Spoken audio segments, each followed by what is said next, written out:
Hi, my name is Michael Haeflinger. I'm the Executive Director for Write253.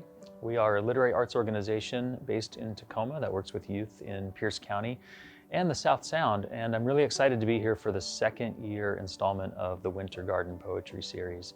Last year, Lake Walled Gardens hosted us for 4 poetry readings over 4 weekends in January and February, but with COVID restrictions and social distancing protocols in place, this year we've decided to pivot to an all-video series. So I've recorded some of my poems for one of the videos, and then we've got 3 great poets that I've had the pleasure to work with over the last few years. Gloria Muhammad, who is a teaching artist with Write253, Carmela Neal and PJ Sorum, who are both student participants in our programs.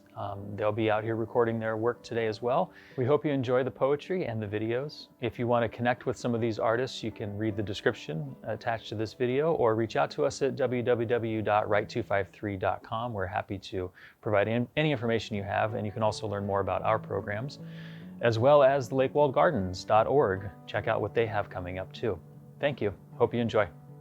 I'd like to start by reading a few poems from my collection, Low Static Rage, that came out in 2019. And this is the first poem in the book. It's called Reverse Shadow. I wake most mornings to a pink slash behind the foothills, a celestial parade, a drumline of rose, the raw meat of day rising from the cold blue black of unheard. From here, it's the best I can do. The big mountain hidden behind a fir tree belonging to a neighbor I'll never meet. We live separated by an alley where Thursdays dogs take turns scaring garbage trucks back towards the road. After school, kids play until one of them decides there's more to life than agreeing on the rules. A screen door slams, but not much more. His lawn is overgrown and gorgeous in its wildness.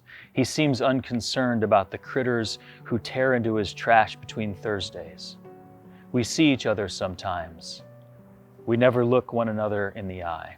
A lot of the poems in this book are sort of poems written in or about my backyard. And this is pre-pandemic backyard, when I still spend a lot of time sort of looking out the window, and this is another one of those. It's called On Music. We let the day take us. Clean the bike chain again, stain the bench again, plant zucchini, peas, carrots, greens again. No time for sitting or reading poetry. Until the sun finds a place above the corner of the house, and the dog finds a stick to splinter, and the wind finds a chime to make itself heard, and the baby in the house behind our alley stands in a diaper and sings out her back window into our yard, and the day somehow suddenly belongs to us again, to us and to water droplets, rainbowing seedlings with the delicacy of a violin being lifted from its case. Because this is the Winter Garden Poetry Series, I thought it would be appropriate to read a poem that I wrote while I was visiting my family in Ohio, where winters are quite different than winters in Western Washington. The rain tends to become snow, and then the snow begins to melt. And so this is a poem called Winter Field that I wrote out in rural Butler County, Ohio. Consider corn stalks left after harvest, still rooted, poking up from under the snow. What thoughts did they think when August noon directed their shadows back into themselves? Spring will arrive, a tiller to chew the earth slowly. I'll be here and gone many more times before that day. Let them say I've been gone too long. I don't mind. Sometimes I too forget the sound of my mother's voice in the morning. I'd like to read 2 new pieces that have been written in the last few months. This is one that I wrote while visiting the Pacific Ocean. It's called Flipping Through. And I wonder what that boat is, all the way out there with its light on. And I wonder if it knows about these houses beyond the dunes. And I wonder what will become of that juvenile bald eagle I saw eating a field mouse on the neighbor's roof. I wonder what the pine trees are called. What is the name for that tall grass growing in the sand? The woman in the neighbor's window, what is she called? Her roof a feeding board for an eagle. The mouse had left the mouse body. Before today I might have wondered, how far can a bald eagle rotate its head? I wonder what the sunset is doing behind the clouds. I wonder who will win all these elections. I wonder what it's really like to live in Mississippi after all. I wonder what it's like to play slots in a half-empty casino. Who comes to take their chances taking chances? Who lines up to cast a vote? I wonder if the people on the boat will come ashore to cast a vote. I wonder if the shore will open its arms to the boat like a prodigal son, or just say, "You're back," like an old spouse. I wonder who learns how to love someone so their return is no big deal. Did you get milk? I wonder if we drink more milk now or less. If milk tastes the same now as it did when we were kids, and summer seemed to last all year. Another new poem, one of the things that I've been doing since the quarantine lockdown and all of that has been walking my dog through my neighborhood. So I've gotten really good at kind of identifying the usual things and unusual things where I live. And this is a poem about walking my dog, whose name is Leah. And the title of the poem is Funeral. Leah and I find a break in the rain and go out past the community garden and the park that commemorates the motorcycle deaths, past the chiropractic clinic and the closed down bar, along the busy street towards the main drag. The garden is full of what's left of summer.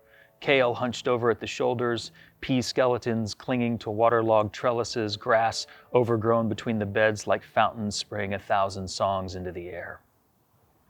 Like every day, she pulls.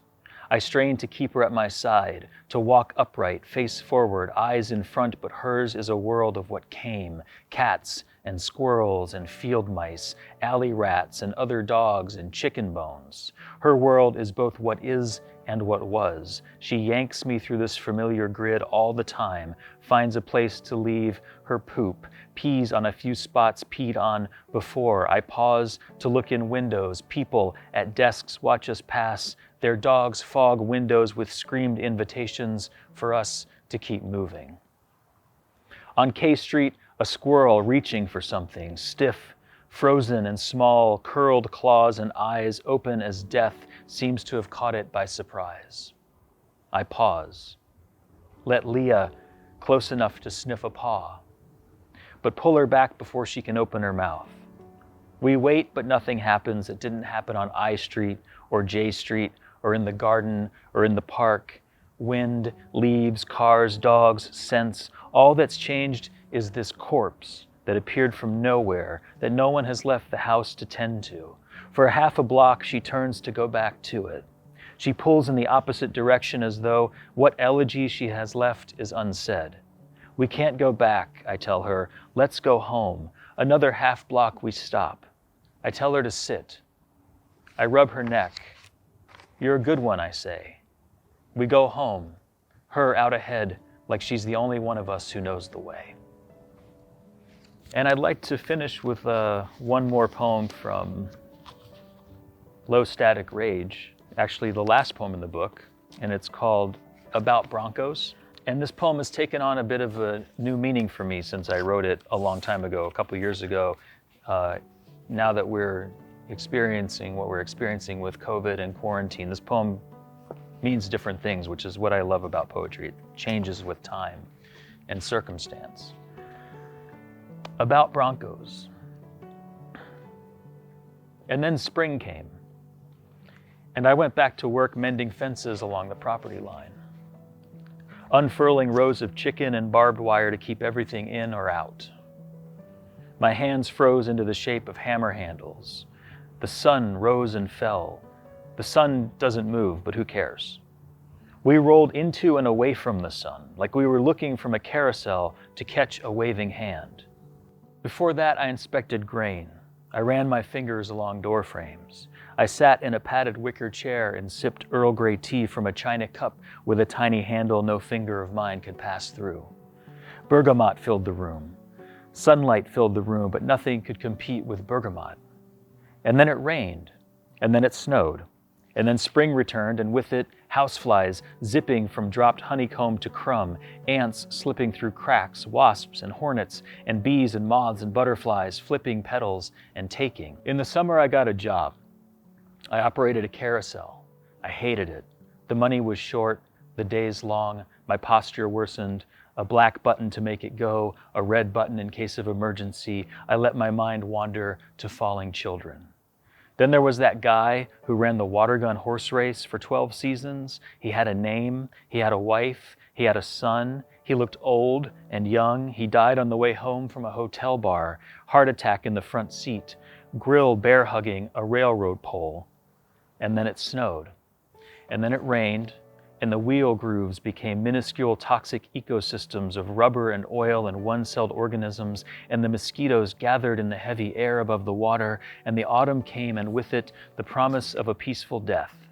The football games returned, and helmets shined with the faces of the carousel, the horse. I watched from beneath the aluminum bleachers. I waited for the final whistle and rolled a lit cigarette between my fingers and watched people go back to their cars. Boot heels on gravel, a magical tune. Empty popcorn bag percussion. Broncos disappeared into the locker room. Stadium lights raged, and there was no school tomorrow. I lost my job. And then winter. I lost my winter job. I stayed indoors.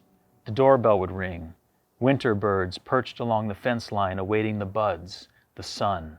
The sun, definitive and taken for granted. We all squinted to see it through the clouds, but the sky would never clear.